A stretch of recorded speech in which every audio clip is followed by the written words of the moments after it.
Hi, my name is Sarah Brown. I'll be talking about the representation of Black love in popular media. So, what is representation in media? Representation in media goes beyond entertainment. It reflects and shapes how people perceive race, gender, sexuality, and identity. When certain groups are constantly misrepresented or excluded, it influence how they are treated in real life and how they view themselves. Why romance matters? Romance in media plays a huge role in shaping our understanding of love and worth.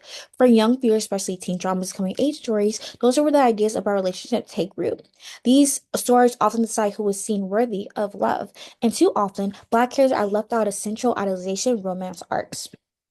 Going at some tropes that I have that is harmful for Black media is the disposable or temporary love interest. Rather than being part of meaningful, lasting relationship, Black characters, especially Black women, are used to emotional stepping stones for white leads, and a lot of dark-skinned girls would never be positioned as a main love interest or an endgame. For both my examples, I have Angela from Boy Meets World and Bonnie Bennett from The Vampire Diaries. Um, Angela is one of the Black girls from the 90s sitcom and was only of the few Black girls that we did have. She was running out of her character and the closure and blame for her relationship failing, only for her love interest to end up with a white woman in the reboot. Bonnie, despite being a loyal and powerful character, is constantly belittled and sidelined in her romance. Her stories are either tragic, brief, or built on pain, while her white peers get a happy ending. Both characters reinforce harmful ideas that Black women are not allowed lasting love. Joyful are in both their past love interests, aiming at finding true love with the white woman.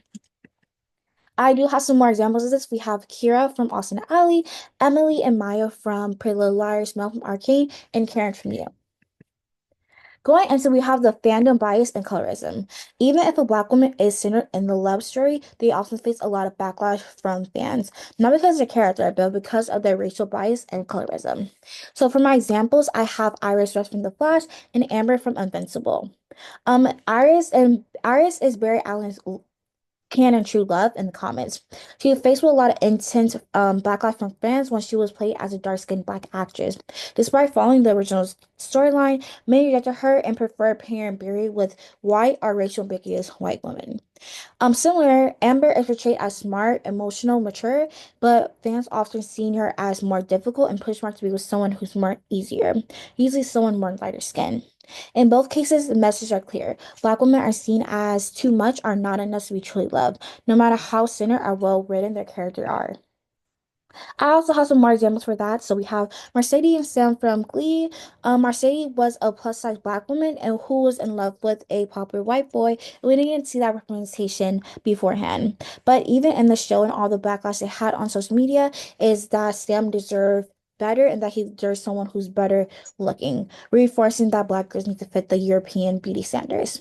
Also have Sydney and Carmi. They have great chemistry, while critics and fans insist they should just stay friends.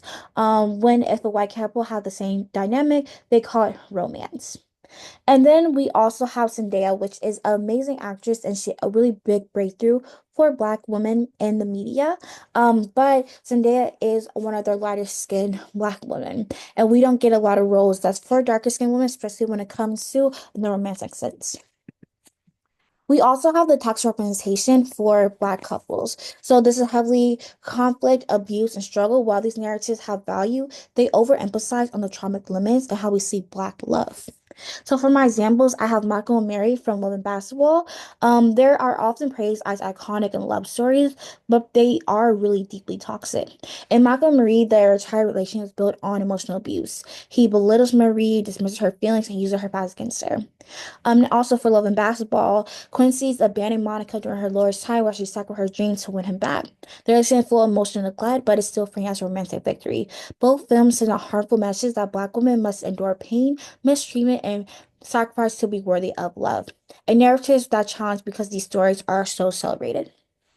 But we do have some positive examples. So we have Abbott Elementary, Janae and Gregory, Queen Charlotte, Charlotte and George, in High School Musical, Taylor and Chad, which brings a positive image for Black love story if it's in a interracial couple or just a fully Black couple.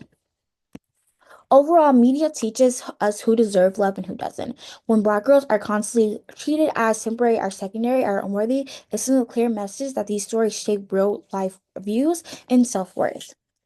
Black love deserves to be centered, celebrated, and shown in richness. We must move past outdated tropes and finally give Black characters, especially Black women, the fully romantic arcs, emotional depth, and the joy that they deserve. Representation in media does matter, and so does love. Thank you so much.